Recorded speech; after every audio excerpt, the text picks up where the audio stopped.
Hello guys, स्वागत छ मेरो ब्लगमा। म चाहिँ अहिले दिउँसोभरि सुत्दा अनि यता बाहिरतिर निस्किएको। अनि यो उकालो तलदेखि आएको क्या म। अनि यत्रो माथि यहाँबाट अलि राम्रो देखिन्छ क्या, देखिन्छ तलको सबै। अनि सो त्यसरी धेरै माथि आइरहेको चिसो हावा पनि चलिरहेको यता एकदम। अनि दिउँसोभरि सुते अनि लास्ट अल्छी लागेर अनि निस्किदिएको। अनि अब राति पनि हुन लागिसकेछ। अनि त्यस्तो राम्रो भ्यूै आउँदैन पछाडितिर। अनि यत्रो माथि उकालो छ क्या यो रोडै पुरै स्लोमा त्यस्तो छ होइन। अनि यहाँ माथिबाट चाहिँ अलि भ्यू देखिन्छ, उता पछाडि देखि पनि रह होला। अनि एकदम राम्रो देखिन्छ पछाडितिर।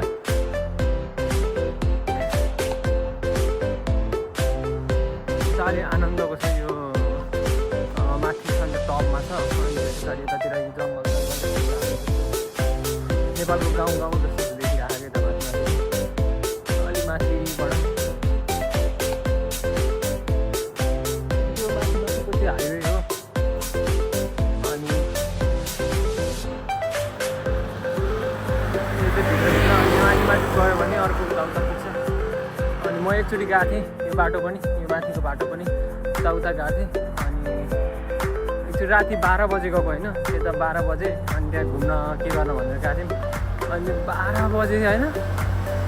अनि चियान हुन्छ नि यहाँ भनेको मान्छे त्यो गर्ने कि त्यसमै गएर म बसेको कि। अनि फोन गरेर ल अनि कस्तो अब त्यो चियानको मान्छे गाडेको हुन्छ नि त्यहाँ यस्तो बनाएको, त्यसमै गएर बसिरहेको थिएँ। अनि पछाडि फोन गरेर यस्तो छ भने म सोचिरहेको थिएँ मूर्तिहरू होला भनेर। भरे त्यहाँ मान्छे रहेछ यस्तोमा पुरै छ क्या यो नै। म एकचोटि एक दिन गएँ भने म देखाउँला।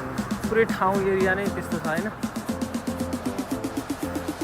त्यही एकछिनमै गल्यो हो एकदम चढ्ने बित्तिकै।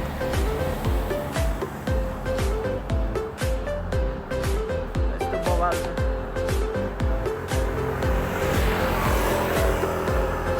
अब यहाँबाट चाहिँ फेरि कुद्रोक झऱ्यो भने तल छ, त्यही भएर यस्तो बार लगाइराख।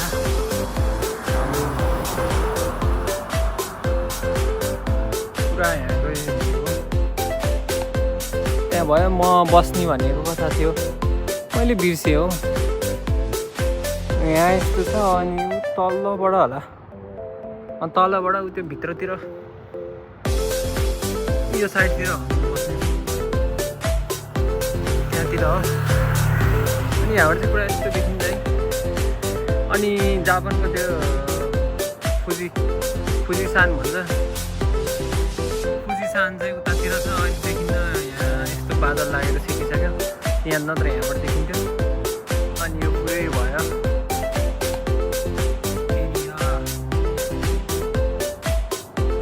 अनि सबैदेखि यो आमा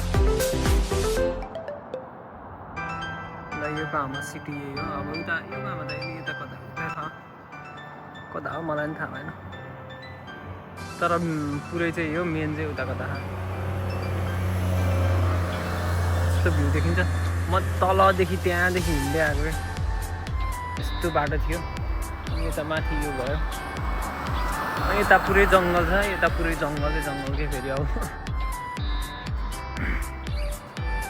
यहाँबाट सिधै झऱ्यो भनेदेखि तल पुग्छ है। यहाँबाट झऱ्यो भने फोनै झर्न बेला हुने नि झाडी।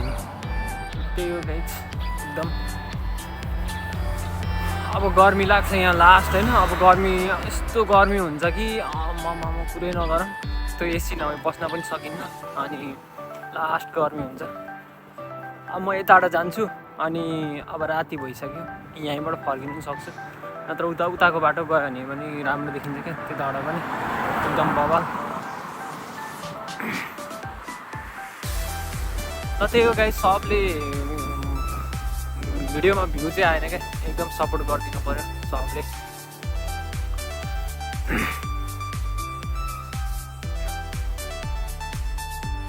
बवाल राति भइसक्यो। अब एकछिनमै म अघि भर्खर हिँडेको त्यहाँ घरबाट यहाँ आउँदासम्म पुरै राति भइसक्यो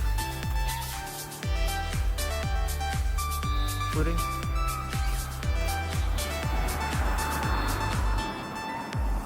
अब यता चाहिँ के छ थाहा छैन मलाई यतातिर।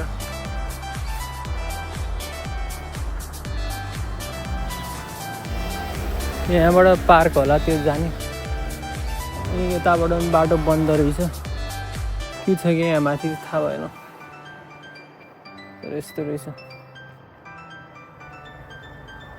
अब अर्को बाटो जान्छु है म। अनि पुरै लाइटिङ आइरहेको यहाँबाट उँधो गइदिन्छ। अब यहाँबाट उँधो तल झर्ने बाटो छ होइन। जङ्गलै जङ्गल छ फेरि यता पनि यस्तो बवाल जङ्गल छ कि जङ्गलको बाटो है। अहिलेको पछाडिको जङ्गल हो क्या यो पुरै। अघि दिउँसो अब एकदम बवाल देखिन्छ अहिले राति भएर। पुरै जङ्गल है। यहाँ त मान्छे बस्दैन के हो। अस्ति एकचोटि नि यहाँबाट आएर मैले भिडियो बनाइरहेको थिएँ होइन। यहाँ अस्ति केटाहरू आएको थियो हामी दाइ म अनि अर्को दाइ एउटा अनि साथी आएको फोटो खिच्न। यस्तो छ पुरै यहाँबाट अस्ति झरेको केही पनि छैन जङ्गलै जङ्गल पुरै। घरहरू छ यहाँ छन त तर छोडिसक्यो हाम्रो मान्छे। लाइट चाहिँ सबै पुरै राति भएर अलिक राम्रो आएन क्या। अनि त्यो चाहिँ उता हो उता झलमलमा छ यता पुरै यस्तो छ। अनि अब म तल झर्छु।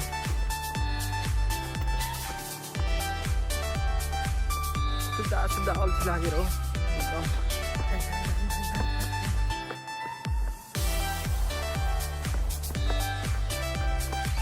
त्यो बाटो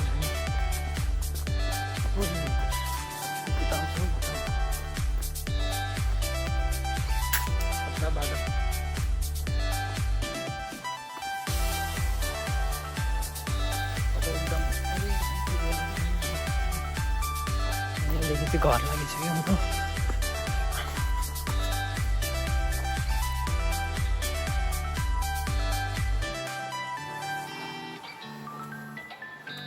ओए यार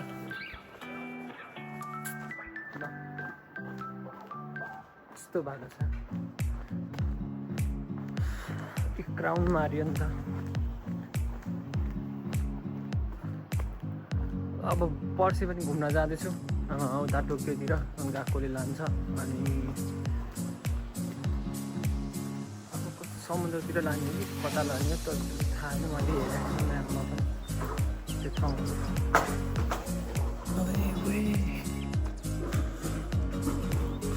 यो बाटोभन्दा त माथिको अघिको उकालो बाटो नै ठिक थियो एकदम।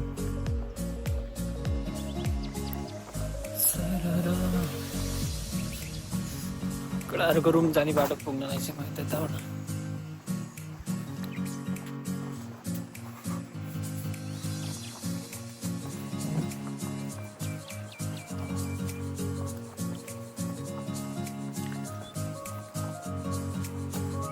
एउटा बाटो छ उही रहेछ यहाँबाट छिडिदिनु पर्यो।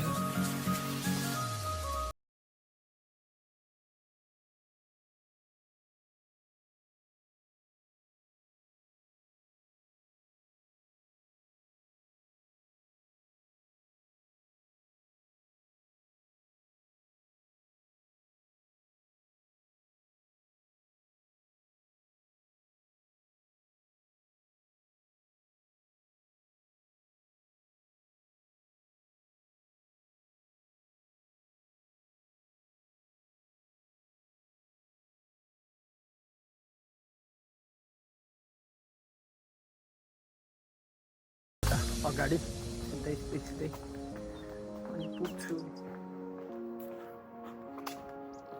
त्यही गयो भने पर एकैचोटि पर अघिको बाटो पुग्छु म सिधा।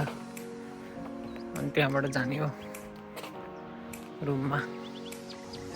फाइनल्ली म गएको चाहिँ अघि यहाँबाट सिधा माथि गएको थिएँ। यहाँबाट सिधै माथि गएको थिएँ। यहाँबाट गाडी लिन आइरहेको त्यहाँबाट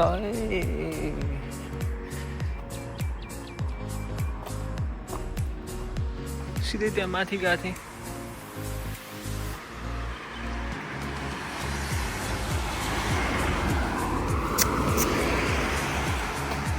रुम जाँदैछु म एकछिनमा एक राउन्ड हान्ने भने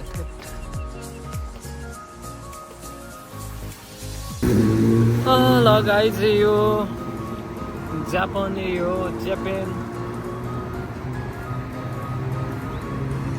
तर यहाँ त्यो माथि जाँदाखेरि चाहिँ अलिक राम्रो लाग्यो तर नत्र अरूतिर घुम्दाखेरि त्यस्तै हो खासै